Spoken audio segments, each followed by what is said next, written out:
kamu kalau di Jalan Tunjungan tuh disediain mesin penukar tempat sampah ini gimana?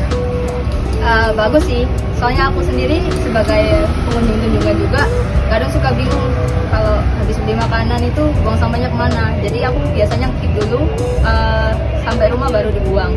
Terus kayaknya orang-orang juga bakalan lebih tertarik karena ini kan sampahnya bisa jadi saldo ya. Jadi menurutku kayak oke sih, oke banget. Oke, terima kasih ya. Menurut kakak, kalau semisal tempat sampah kayak gini ditaruh di daerah tunjungan itu gimana? Kalau menurutku sih membantu banget ya buat yang untuk kebersihan di daerah tunjungan, karena beliau mungkin agak susah buat milah sampah kan.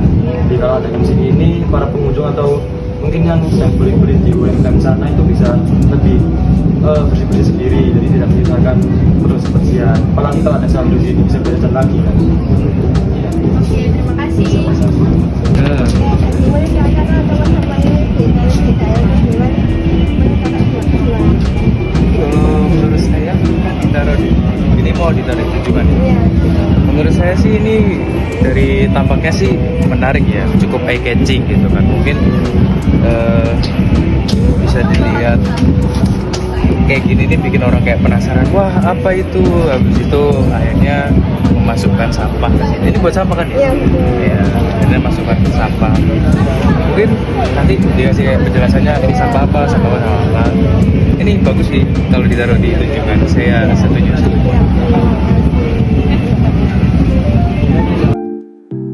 Refleksi diri dari saya mengenai mata kuliah desain thinking yang saya ampu selama 1 semester ini. Dari banyaknya tahapan-tahapan dalam menyelesaikan masalah pada desain adalah saya lebih peka terhadap isu-isu maupun masalah di sekitar kita, seperti permasalahan yang saya ambil dari tugas berkelompok mengenai masalah sampah yang mana masih banyak yang perlu dibenahi kembali. Dalam desain thinking juga saya lebih banyak belajar mengenai desain-desain yang bertujukan untuk membenahi masalah-masalah sosial, bukan hanya sebagai estetika saja.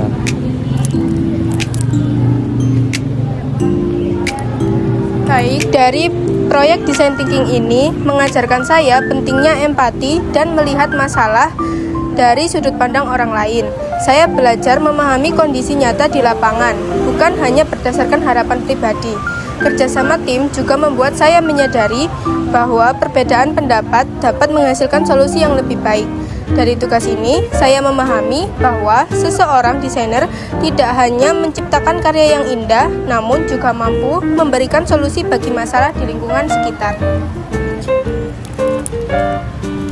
Selanjutnya dari saya, melalui pembelajaran desain thinking, saya memahami bahwa proses menciptakan solusi tidak hanya berfokus pada hasil akhir, tetapi juga pada proses memahami kebutuhan pengguna. Setiap tahapan melalui empatis hingga testing membantu saya melihat suatu masalah dari sudut pandang yang lebih luas dan terstruktur.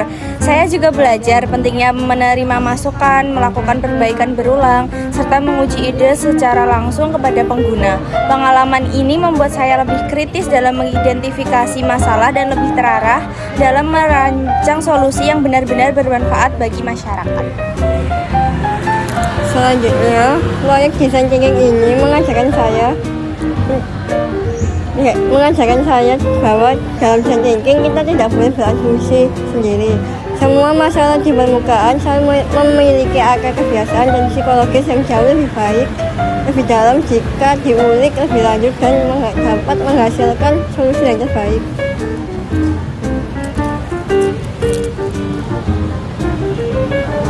Oke, dari pelajaran desain thinking ini saya bisa mengimprove cara brainstorming sebelum mendesain sesuatu. Dari wawancara hingga suatu desain bisa ditesting untuk pengguna. Selain itu, dari desain kami juga sudah melewati beberapa tahap dari desain thinking, dari empathize hingga ke testing. Dan juga kami bisa mengerti cara pengguna berpikir atas masalah yang akan kita angkat sebagai solusi desain. Terima kasih.